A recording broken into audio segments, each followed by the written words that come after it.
Hey everyone, Harry here. Welcome to another bonus one-on-one. We discussed today a fascinating and somewhat inscrutable topic. What makes a movie or a book or an artist or band hit big?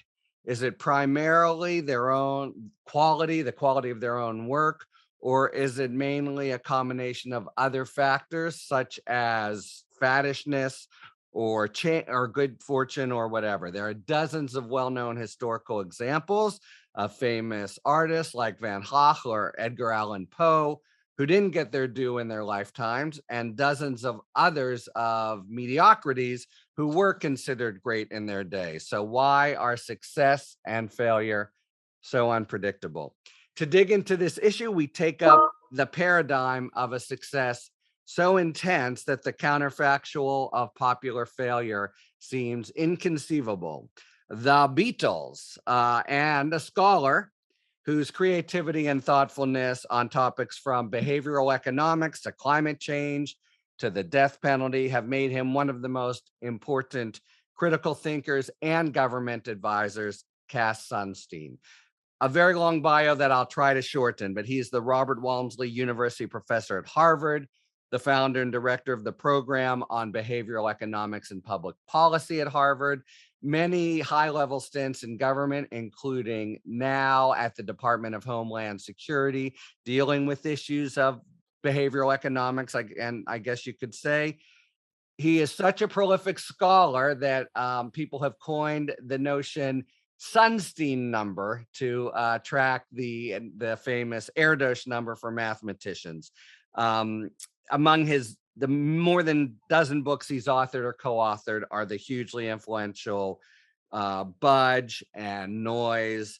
And I'll just end with he's the winner in 2018 of the Holberg Prize from the government of Norway, sometimes described as the equivalent of the Nobel for Law and Humanities. Cass, thank you so much for joining. Thank you, Harry, and thank you for that very kind introduction.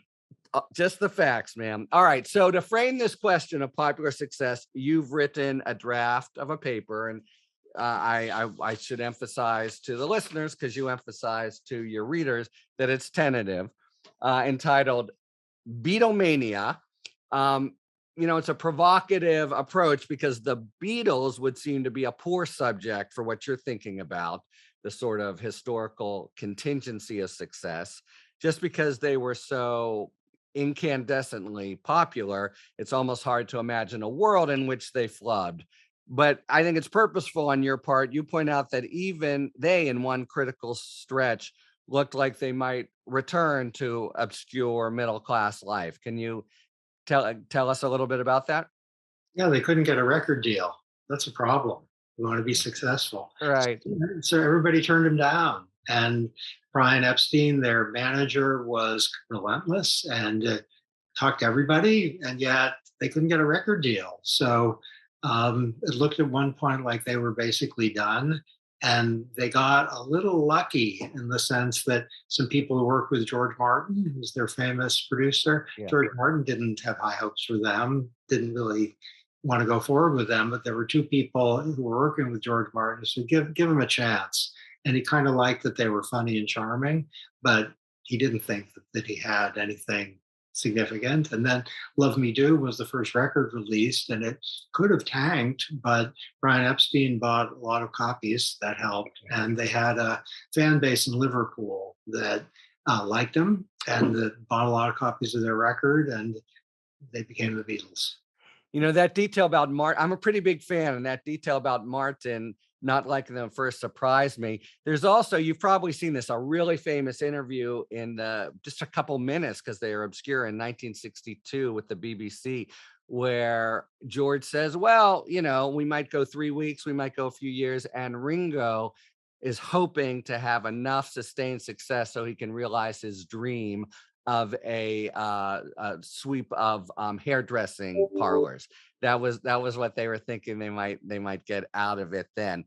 All right, and you used the film that a lot of people saw yesterday as kind of prompting it, but as you say, history only runs once. So even that, a hypothetical in which the Beatles songs don't exist, we, the viewers, know them, by the back of our hand. So even that doesn't really lay it out. Okay, so my sense, though, as I say, I think it's like a very interesting point of entry because my sense, and I wanted to ask you if I have this right, is that basically certain artists or movements or memes are just too good to flop, and others are just too terrible to flourish. But there's a vast middle ground of 80 or 90% that sink or swim, at least for reasons other than their inherent quality, at least in large part, that time and chance happeneth to them all. Is that a fair summary of your developing views here? And what's your what are the reasons then that nudge that a perspective act one way or another? Put it a little bit differently. Yeah. So, a really terrible group.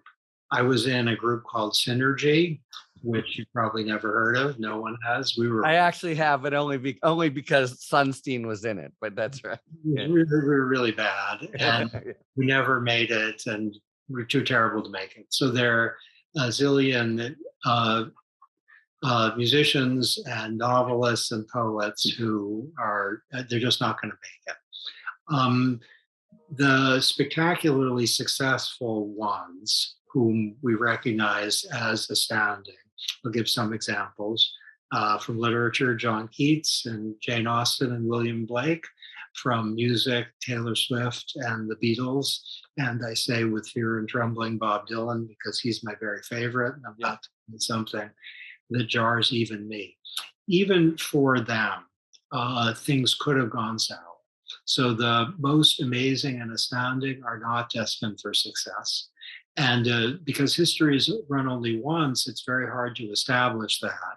But there's actually data that is strongly supportive of that, that in a randomized trial of what people are downloading online in terms of music, people are very much influenced by what's attracting early downloads.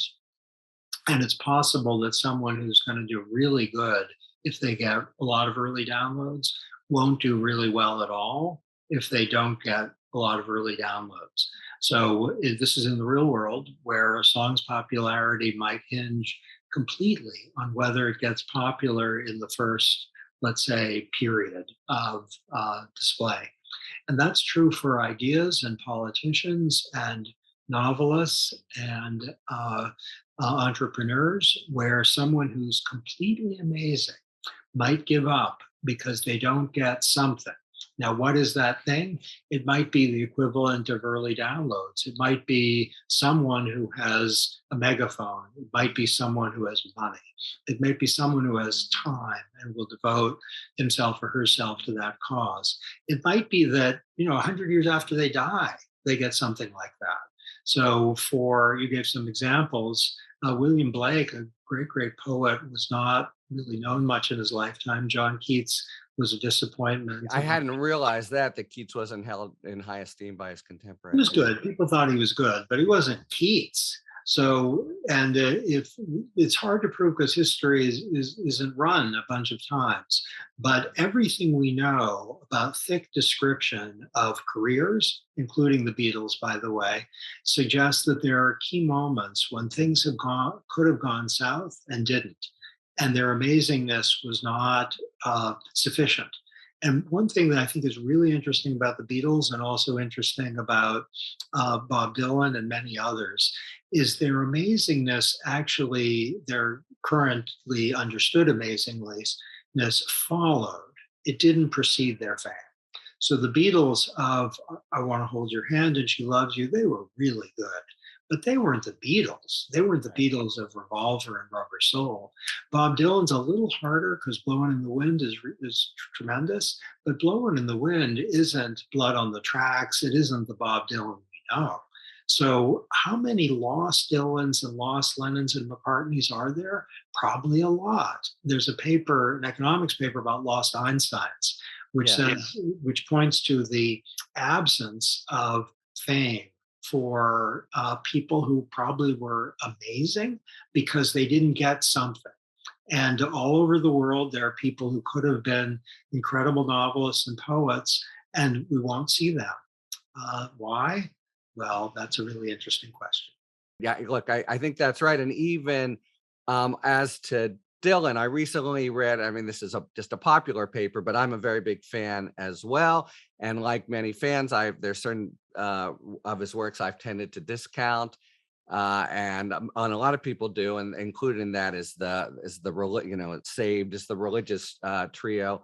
But if you give it an honest look, it does kind of ascend to the canon. Though you're talking about people who, you know, there's a tide in the affairs of man, and if and they really can, they're all in their alternate universe. They're completely obscure. All right, so the Beatles for me, and probably for you, the artists you've named, Dylan, all indelible. But as any parents of teenagers, which I think we both are, knows, certain like artists or trends become sick hot, as my daughter would say, for reasons that elude at least me as a critical thinker parent. You've described them in terms of, I wanted to surface this notion of informational cascades. What do you mean by that term, and how does it apply to your thinking here? Okay, suppose there's a group of 8 people and they're deciding what movie to go to, and there are 30 movies out. Let's suppose the first says, let's go to Star Wars. The second maybe isn't that interested in Star Wars, but is informed by the first person. And the second person says, I agree with Andy. Let's go to Star Wars. So Andy and Barbara are for Star Wars.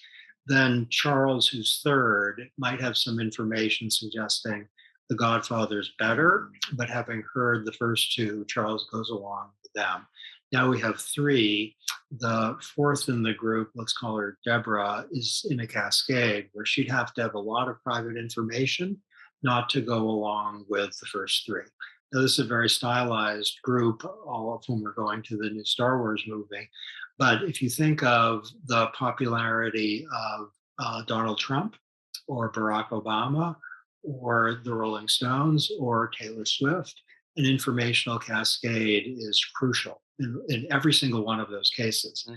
Now, I think Taylor Swift is completely amazing. So this isn't to diminish her amazingness, but which is to say that there's a cascade of people who ended up as Swifties following one another, and that established the Taylor Swift as we know her and love her. And there's someone, Taylor Pift, Yeah. who we've never heard of, who didn't get the benefit of the cascade because the original person in relevant groups all over the world didn't say let's try Paler. And that's the idea of lost Einsteins and lost Lennons and McCartneys. And if it seems just wild, it's because we've only lived through our history. And there are experiments that are demonstrative of the point I've just made. And if you think of some people who are like super popular in one country and not popular in another, there's a movie a few years ago called Searching for Sugarman about a rock star, really good, named Rodriguez, who was completely unknown in North America and Europe, but in South Africa was the Beatles, was Dylan. But what he was Dylan, I'm told, yeah, and it's Good. in their Yeah, political context. well, Um, I wouldn't say it's the political context. I'd say it's that he benefited from an I information see. Okay. cascade, and so that's the point. It's about the serendipitous nature an informational cascade, which can happen in a government. It can happen in a company where the first speaker or the first to initiate a process by which something catches fire. Yeah.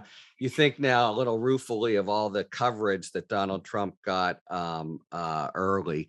And whether that mattered. And so you've mentioned this a couple times, so I wanted to ask you to follow up. They're actually, and it's a big part of the paper, which by the way lays out what you just said, but instead of Al, Barney, and whatever, it's John, Paul, George, and Ringo, and then I think we go to Brian and Mick. Anyway, there you cite an experiment that is actually, there's social science learning here. Can you, given the difficulty of knowing things here, can you explain about that experiment and what you think one can draw from it and one cannot draw from it? Okay, so there's a website a number of years ago, and there's a zillion like it today, where there are lots of songs. I'll make up a number, 70. Let's suppose that a population that's very large listens to the 70 and 10 of them get really popular. Let's call that the control. That it's a measure of what people who visit the website like. Now let's assume that thousands of people who visit the website are the same as the ones I've described in the control, with one exception. They can see how many people have downloaded those 70 songs. And people are sorted into, let's say, 8 groups, where just with the magic of the technology, they can see how many people in their group of, say, 2,000 have downloaded their songs.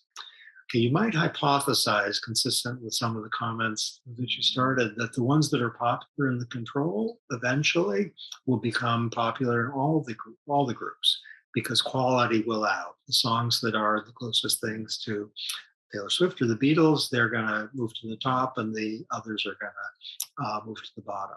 And that's a very reasonable prediction, but it's not what happened. Mhm. What happened was that while So the you say you can. This is a genuine experiment, right? yeah, this isn't a Yeah. story. This is data. So the very best songs in the control group never completely tanked, and the very worst songs never went to the top. Otherwise, anything could happen. So the very best songs could be pretty unpopular, and the pretty bad songs could be super popular. Everything depended on the early downloads. And this showing, that is, that early popularity can drive success and failure, has been made now for a number of things, including political ideas, products, lots of stuff. And this is a real world demonstration, not like a speculation, of the possibility of informational cascades. It's a little like running history 9 times Yeah. and seeing that things unfold very differently depending on stuff, which suggests that, is it possible we could have seen Kinks mania? Is it possible we could have seen Dave Clark 5 mania? Every bone in my body says no, but the data suggests, the data whispers maybe. Nicely put.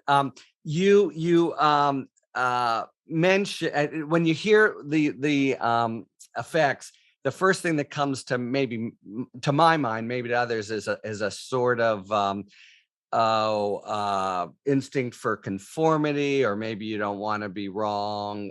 You point out, though, that there are other reasons that would explain why, especially Deborah and Edward, might be going along. So this is not just a phenomenon of people being insecure about who's good and who's bad, and so lurching on to the view that precedes them, right? Yeah, so one is called network effects. So if people in your group are really liking Selena Gomez, you may listen to her and form a taste for music because you want to be part of a network. So it's a little like Facebook, where its popularity, put to one side what you think of Facebook, but the fact that Facebook is spectacularly successful is that lots and lots of people are on Facebook. It's a network effect. And this is true of movies and poems and music also, where you might not particularly like it, maybe not at the beginning, maybe not ever, but you want to be part of the group. So if you don't know anything about, let's say, famous musician X, you're left out and you listen and buy because of that. Star Wars, by the way, got really popular in part because of network effects. Second reason, conformity is kind of an obscure concept. It includes 2 different things. One is you don't want people to think you're dumb or out of it. So not to know about the Beatles, Right. who doesn't know about the Beatles? What's wrong with you?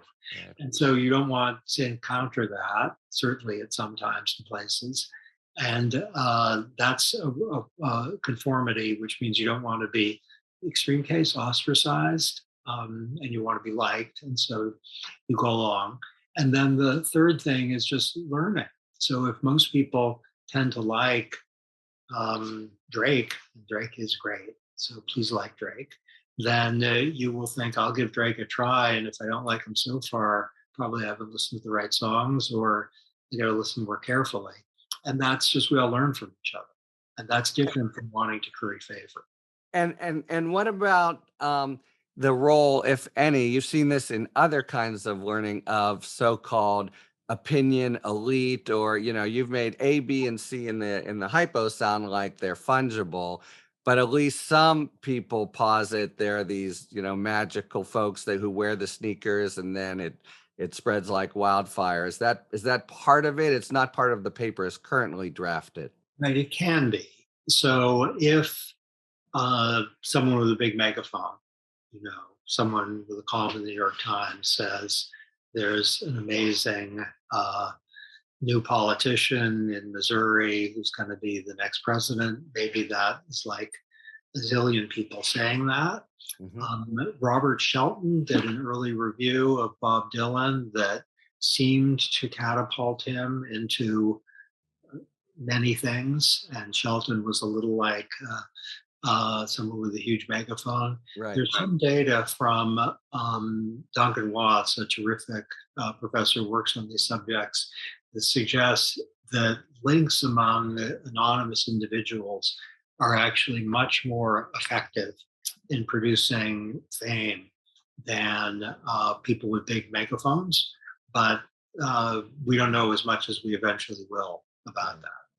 I'm thinking of you put me in mind of what I think is maybe the most famous phrase in rock criticism history. I have seen Rock and Roll Future, and his name is Bruce Springsteen, which the guy is going to be his manager, writes in like 73 and launches him.